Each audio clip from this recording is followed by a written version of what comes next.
कहीं mummy phone नहीं चलाना। जब ये फोन उठाओ तो फोन काट देते रहो। कोई बहुत देखा फोन उठाए वो काट दे फोन और नीचे बदल आए। उत्तर प्रदेश की लखनऊ से एक ऐसी खबर आई है, आपके रोंगटे खड़े कर देंगे और आपको सोचने पर मजबूर कर देती है ऐसी घटना। आखिर हम क्या कर रहे हैं? एक बच्चा जो 14 साल का है और वो गेमिंग में 13 लाख रुपए हार जाता है और हारने के बाद जब उसके घर वाले उससे पूछताछ करते हैं तो वो दूसरे कमरे में जाता है और अपने आप को ख़त्म कर लेता है। जी हाँ दोस्तों, ये बहुत सोचने और समझने की बात है कि 13 लाख रुपए एक 14 साल का लड़का जो ऑनलाइन गेमिंग में उड़ा देता है। उसका पिता मजदूर है जो कि अपनी पुश्तैनी ज़मीन को बेच करके वो 13 लाख रुपए रखा था अपना घर बनवाने के लिए, लेकिन उस लड़के ने एक गेम के जरिए वो सारे के सारे पैसे उनके अकाउंट से गायब कर देता है, यानी कि ख़त्म कर देता है। उनके सारे के सारे पैसे ऑनलाइन गेमिंग में चले जाते हैं और पिता को थोड़ी सी भी भनक नहीं रहती है। दोस्तों, ये कहानी उत्तर प्रदेश की राजधानी लखनऊ का मोहनलालगंज इलाका है और वहाँ पर एक गांव है घुड़सवार, उस गांव की खबर है। दोस्तों, ये ऑनलाइन गेम का जो लत है ये बहुत ही खराब है। आप लोगों ने बहुत सारे ऐसे केसेस देखे होंगे, इसके पहले भी बहुत सी ऐसी घटनाएं जो है सुनने को मिली है, लेकिन इसके बाद भी ऐसी घटनाएं अभी भी देखने को मिल रही है। जैसे ये 14 साल का यश, जिसका नाम यश था और ये क्लास 6 में पढ़ता था और ये ऑनलाइन गेम खेलता था जिस गेम का नाम है फ्री फायर। ये खेलते खेलते ये अपने पिताजी का अकाउंट जो है उसे एक्टिवेट कर रखा था, क्योंकि उसके पास तो मोबाइल था नहीं, वो अपने पिताजी के मोबाइल में खेलता था और वो उस गेम से अपने पिताजी का अकाउंट जो है कनेक्ट कर दिया था कि जब भी उसको पैसे जो है लगानी होती थी तो उससे लगाया करता था। ऐसे धीरे धीरे वो लगाते लगाते उसको ये नहीं पता था कि ये पैसे कहाँ जा रहे हैं या बर्बाद हो रहे हैं, उसको इससे कोई मतलब नहीं था। लेकिन एक दिन ऐसा दिन आता है जब उस अकाउंट से पूरे 13 लाख रुपए गायब हो जाते हैं, उस ऑनलाइन गेम में चले जाते हैं। उसके बाद भी उसके पिताजी को नहीं पता रहता है। एक दिन उसके पिता बीमारी के लिए कुछ पैसे की ज़रूरत पड़ती है, तो सोचते हैं जा रहा हूँ और अकाउंट से पैसे निकाल कर लाऊंगा, 20,000 रुपये की ज़रूरत है। उसके बाद वो बैंक जाते हैं और बैंक जाने के बाद वो 20,000 रुपये निकालने के लिए जब बैंक वाले से बात करते हैं तो वो जब वो अकाउंट को देखता है तो वो बताता है कि आपके अकाउंट में 1 रुपये भी नहीं है। जब ये बात सुरेश यादव सुनते हैं तो उनके पैरों तले जमीन खिसक जाती है।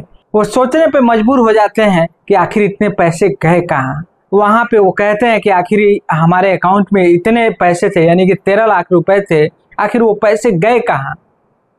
उसके बाद बैंक वाले ने जब उसे खंगाला, देखा, उसके बाद उसने बताया कि ये सारे पैसे ऑनलाइन गेमिंग में गए हुए हैं। किसी तरह उसके जो पिताजी थे सुरेश यादव, वो अपने आप को संभालते संभालते घर तक आते हैं और घर आने के बाद अपने बेटे को ना डांटते हैं और ना ही कुछ बोलते हैं। उसी तरह वो प्यार से उसे बुलाकर पूछते हैं, बेटा तुमने ऑनलाइन गेम में पैसे लगाए हैं और कैसे पैसे ये सारे गायब हो गए। उसके बाद वो लड़का कहता है कि हमने कोई गेम नहीं खेला है और ना ही हमने कहीं पे पैसे लगाए हैं, बस मोबाइल में मैं कार्टून ही देखता हूँ। उसके बाद वो लड़का वहाँ से जाता है और अपने दूसरे कमरे में जाने के बाद वो आत्महत्या कर लेता है। दोस्तों, सूत्रों से ये भी पता चला है कि उसकी माँ कई बार टोकती थी कि बेटा पढ़ाई करो, तुम मोबाइल में लगे रहते हो, क्या कर रहे हो, लेकिन वो लड़का यही कहता है कि माँ मैं कार्टून देख रहा हूँ, तुम बार बार क्यों पूछती हो। इस तरह की बातें वो करता था, क्योंकि जिसको ऑनलाइन गेम की लत लग जाती है, जो गेम खेलता है, उसको अगर आप कोई काम कहेंगे या किसी तरह की बात करेंगे तो उसको अच्छा बिल्कुल भी नहीं लगेगा। ठीक जो यश है उसके साथ भी ऐसा ही होता है।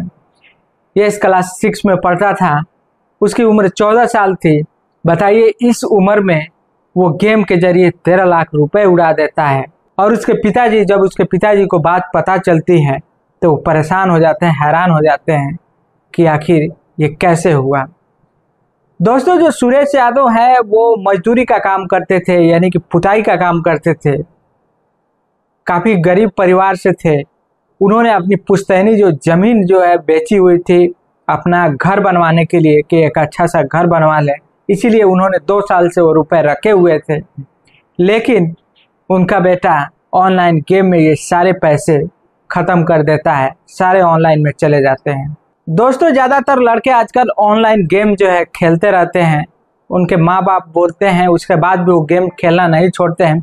कई माँ बाप ने तो छोड़ ही दिया है, क्योंकि वो घर से लड़ाई करते हैं, झगड़े करते हैं कि मुझे ये चाहिए, मोबाइल फ़ोन चाहिए।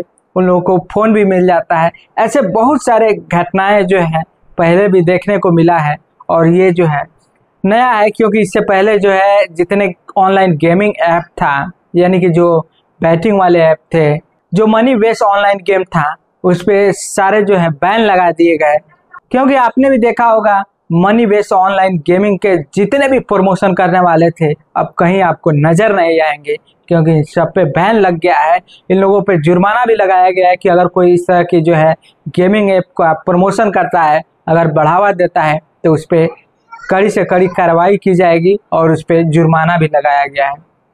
अगर ये सरकार का जो फैसला, अभी जो कानून बना, इस पे फैसले आए, अगर ये फैसला कुछ दिन और पहले आया होता, कुछ साल पहले आया होता, तो शायद इस यस की भी जान नहीं जाती इस ऑनलाइन गेम की वजह से। दोस्तों, कई ऐसे गेम अभी भी है जो फ्री चलते हैं, लेकिन उनमें भी तरीके अलग अलग हैं। कोई गेमिंग वाले ऐसा होता है कि जैसे कुछ सामान खरीदवाते हैं कि आप ये खरीदिए, वो खरीदिए। कई तरह के जो है तरीके हैं उन लोगों को ठगी करने का, ऑनलाइन जो है पैसे लेने का तरीका अलग अलग है।